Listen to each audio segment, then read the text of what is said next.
Hi Jeff, so in this video I'm going to cover what we saw on our last session. So the first thing is going to be a map to revisit all what you need to cover related to the pentatonic shapes. Okay, so the first thing I'm going to be located on the 3rd fret on the low string from that G note, and then my root note, my A. So this is the walk up that you're going to work on, and take your time to go step by step, even though it looks or seems pretty basic or primitive to what we're doing or what we need to accomplish. So start step by step along with me. So this is the first group of notes. We have 3 and 5,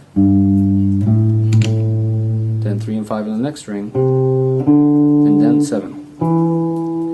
Once again, bear with me. This is the root note on the 5th fret. This is my A, which this is going to work for an A7 chord progression, as well for an A minor chord progression. So this is 3, 5, 3, 5, 7. One of the things you can do along with this is work on the treatment and the way you caress the notes, rather than just letting the attack of against the strings the way you might aim to do it from the first place, you know, from the get-go. So what you're going to do is try to work on different ways to attack and be more dynamic with it. For example, you could play one note and hold down to each note, and then go to the next with a very subtle vibrato, and then the next, and then 7 using that same finger 3. Go back. Take your time until each one of the notes is being owned, rather than just travel through the notes.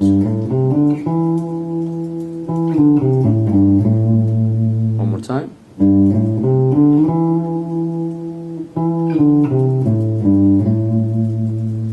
Then you're going to continue from the last note you've played, that E note on the A string. We're going to play the very same shape but on different strings, but it will be the same notes. So now we have that G note now appears on the fret number 5 on the D string. That's the first note. Then we have 7th fret. That's my new root note, another A. Then my flat 3rd, that's fret 5, and fret 7, that's my 4th. And then you're gonna move up another full step, and that's another E. That sounds like this. One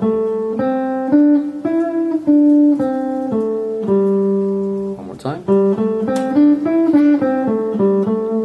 All together we have this, starting from 3 in the low string again.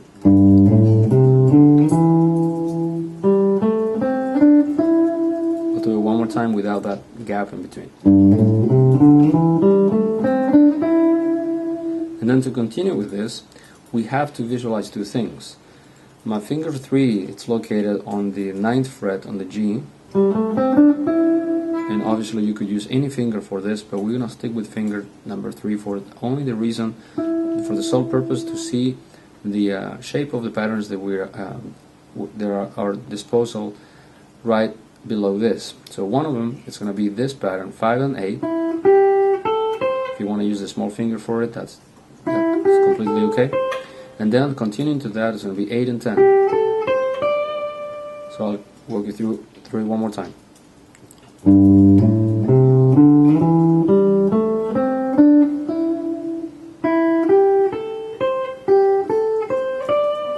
The very last thing I did was 5 and 8 on the B string, 5 and 8 on the E string, then 8 and 10 on the B string, 8 and 10 on the, and that's my root note back again, which could be this one on the 5th fret on the 1st string, or the 10th fret on the B string.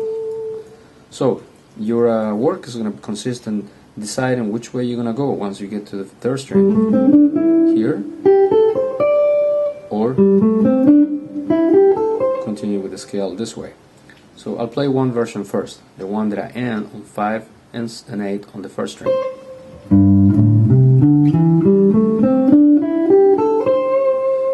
Can't stretch enough how important it is that you take the time to play along with what I'm playing, so that way you get to own the shapes, even though it seems very, very basic. Play along and own it, and try to relax the way you pick. Try to coordinate as much as possible the way you pick and you push against the notes. One more time.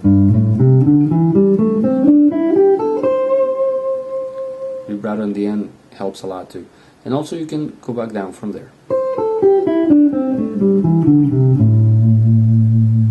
Now I'm gonna continue with the other ending, the ending of 8 and 10 on the second and first string. Here goes. Now I'm gonna add a root note with finger 2 on the 10th fret.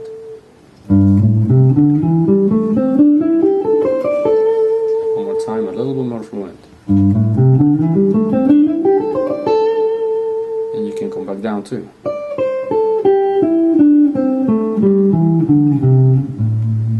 That kind of thing. Once you have the map covered, then it's time to work on 5 basic techniques, but the core of the most essential thing you need to make your notes come alive. One of them is going to be vibrato, slides, maybe slide with vibrato, slide down, hammer-ons, maybe hammers with vibrato, pull-offs, maybe hammer pull-off and vibrato, and bendings. Now with the bendings I'm going to stay there for 1 minute because we're stretching the note. We're stretching one note that sounds one way and we want to reach another one. Once you get to the note, vibrato again. Maybe bring that down, releasing vibrato. I'm sorry, releasing the bending.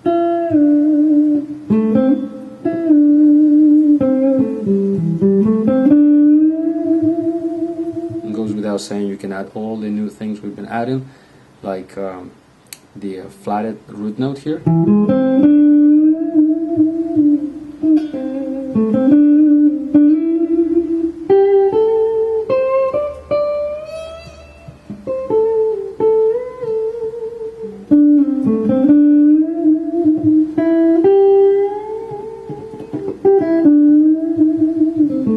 That kind of thing.